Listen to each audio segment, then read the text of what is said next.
Good morning વિદ્યાર્થી મિત્રો। આજે આપણે સામાજિક વિજ્ઞાન ધોરણ 8 દ્વિતીય સત્ર પાઠ 4 સર્વોચ્ચ અદાલત ભાગ 2 વિશે આગળ ચર્ચા કરીશું। આગળના સેશનની અંદર આપણે વાત કરી ગયા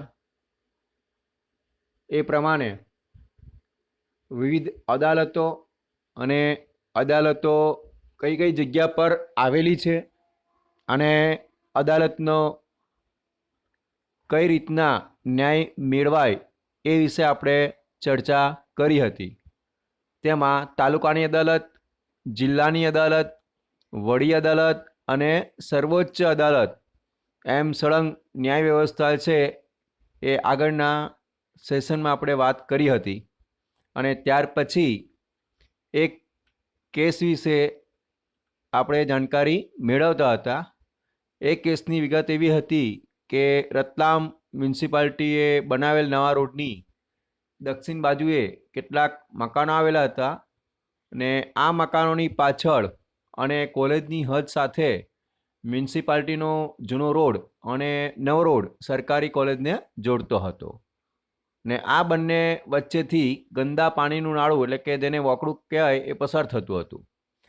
તેની અંદર રંગ રસાયણ કારખાનાના ગંદા પદાર્થો કે જેમાંથી રંગ રસાયણની ગંદી વાસ આવતી હતી તેને નાળામાં છોડી દેવામાં આવતા હતા।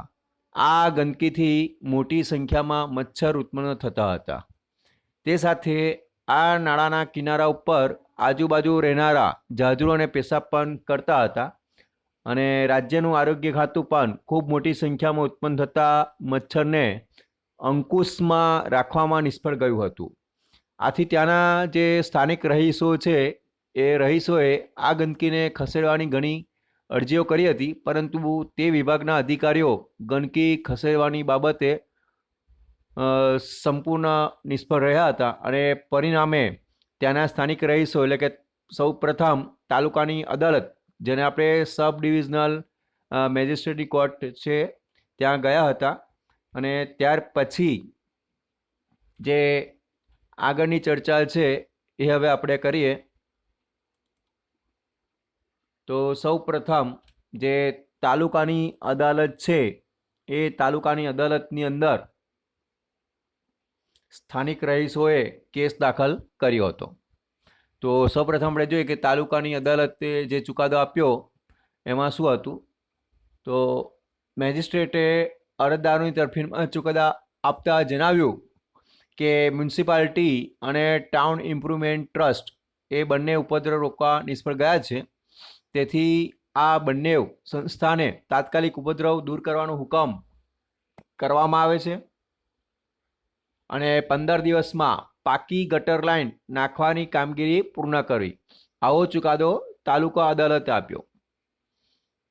હવે આ તાલુકાની અદાલતે જે ચુકાદો આપ્યો એ અરજદારોની તરફેણમાં આપ્યો હતો, પરંતુ તેમાં યોગ્ય ન્યાય ન મળતા ત્યાંના લોકો જે રહીશો હતા એ જિલ્લાની અદાલતમાં ગયા અને ત્યાં જિલ્લાની અદાલતમાં ન્યાયાધીશે જે ચુકાદો આપ્યો એમાં મ્યુનિસિપાલિટી આ કેસને રતલામ જિલ્લાની અદાલત એટલે સેશન કોર્ટમાં લઈ ગઈ। એટલે આ જે મ્યુનિસિપાલિટી છે એ મ્યુનિસિપાલિટી એ રતલામ જિલ્લાની જે અદાલત છે જે સેશન કોર્ટ છે તેમાં લઈ ગઈ। એટલે તાલુકાની અદાલતને ચુકાદાને ગેરવાજબી ઠેરવવામાં આવ્યો, જિલ્લા અદાલતે એવો ચુકાદો આપ્યો અને એવું જણાવવામાં આવ્યું કે સ્થાનિક રહીશો આ કેસ વડી અદાલત એટલે કે હાઈકોર્ટમાં લઈ ગયા અને વડી અદાલતે તાલુકાની અદાલતમાં હુકમને માન્ય રાખ્યો, પરંતુ તેને હુકમ પણ આપ્યો। હવે એ હુકમ જે છે એની અંદર જે વડી અદાલત છે એમાં એવું કહેવામાં આવ્યું કે પાકી ગટર લાઇન માટે 15 દિવસને બદલે 7 માસનો સમય આપવામાં આવે છે, તેમજ ખાડાઓ માટીથી પૂરી દેવામાં આવે જેથી તેમાં પાણી ભરાઈ જતા મચ્છર ન થાય। આ કામ 2 વર્ષમાં પૂરું કરવું। એટલે આ વડી અદાલત જે છે રતલામની અંદર આવેલી એને આવો ચુકાદો આપ્યો. તો આ ચુકાદાથી સંતુષ્ટ ન થઈ રતલામ મ્યુનિસિપાલિટી આ હુકમથી સંતુષ્ટ ન હતી, એટલે તેથી તેને સર્વોચ્ચ અદાલત એટલે સુપ્રીમ કોર્ટમાં ગયા અને સુપ્રીમ કોર્ટમાં અપીલ કરી અને સર્વોચ્ચ અદાલતે તાલુકાની કોર્ટના હુકમને માન્ય ગણ્યો. એટલે તાલુકાની જે કોર્ટનો હુકમ હતો એને માન્ય ગણવામાં આવ્યો અને વધારામાં એવો આદેશ આપ્યો કે મ્યુનિસિપાલિટી અને રાજ્ય સરકાર બંને સામૂહિક રીતે આ પ્રદૂષણ કરતા રંગ રસાયણના પ્લાન્ટને બંધ કરવો. એટલે મિત્રો સૌથી પહેલાં તાલુકાની અદાલતમાંથી જિલ્લા અદાલતમાં, જિલ્લા અદાલતમાંથી વડી અદાલતમાં અને વડી અદાલતમાંથી સર્વોચ્ચ અદાલતમાં આ ચુકાદો જે છે એને ન્યાય મળ્યો અને છેલ્લા એવું કહેવામાં આવ્યું કે મ્યુનિસિપાલિટી અને રાજ્ય સરકાર બંનેએ સામૂહિક રીતે આ પ્રદૂષણ કરતા રંગ રસાયણના જે પ્લાન્ટ છે એને બંધ કરવામાં આવે. તો મિત્રો આ પ્રમાણે આ જે ચુકાદો છે એ સર્વોચ્ચ કે જે સુપ્રીમ કોર્ટનો ચુકાદો છે એ માન્ય રાખવામાં આવ્યો. હવે આગળ ચર્ચા કરીએ તો શું દરેક વ્યક્તિ અદાલતની શરણમાં જઈ શકે છે? તો આપણે આગળ જોયું એ પ્રમાણે દરેક વ્યક્તિ પોતાના મૂળભૂત અધિકારોના રક્ષણ માટે અદાલતમાં જઈ શકે છે, પરંતુ વાસ્તવમાં ગરીબોને અદાલતમાં જવું એ મુશ્કેલ ભર્યું છે.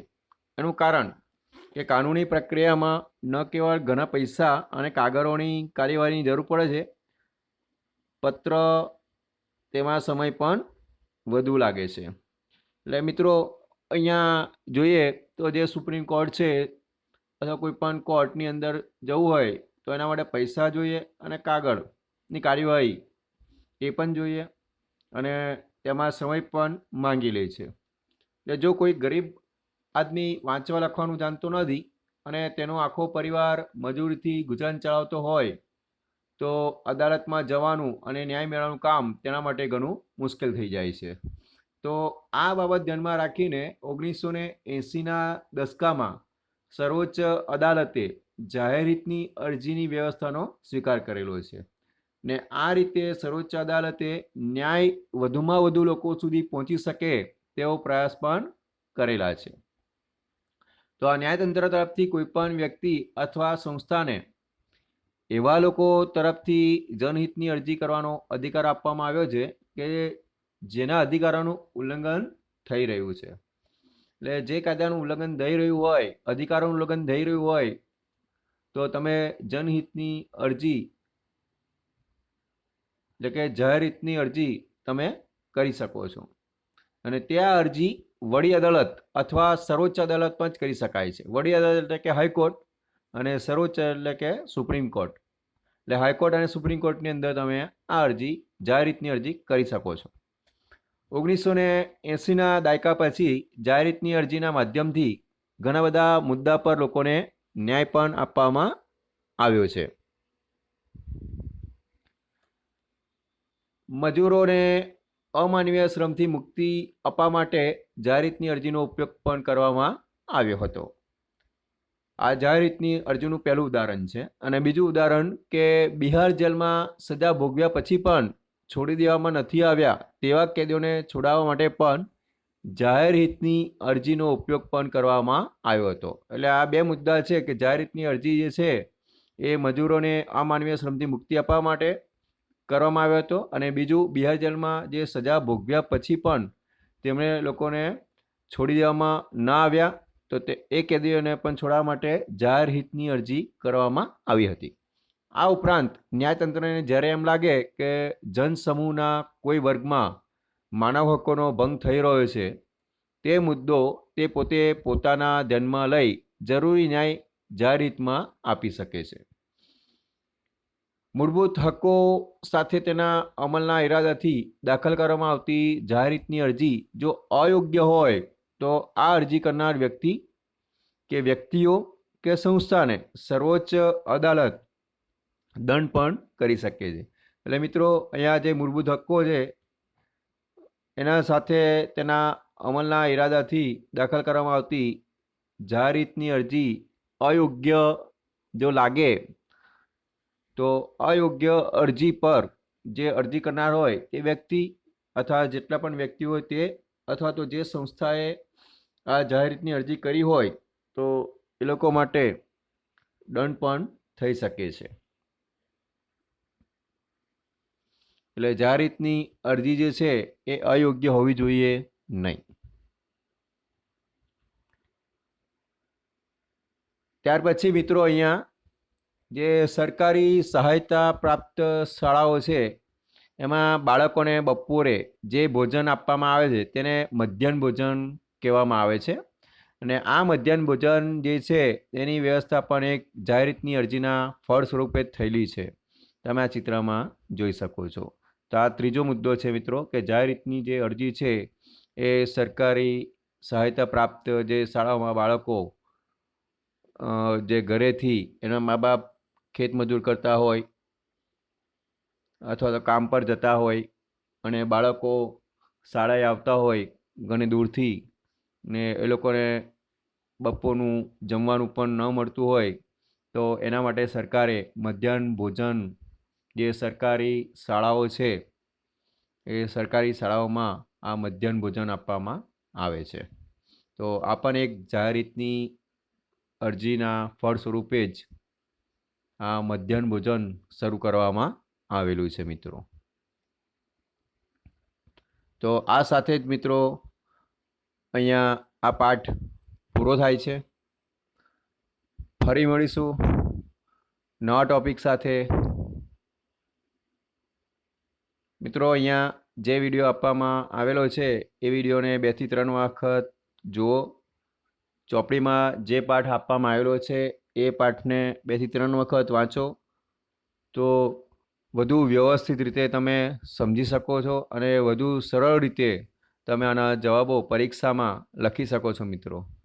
તો આ જે વિડીયો જે છે એ તમે વારંવાર ધ્યાનથી સારી રીતે સાંભળો, સમજો અને એનું અધ્યયન કરો.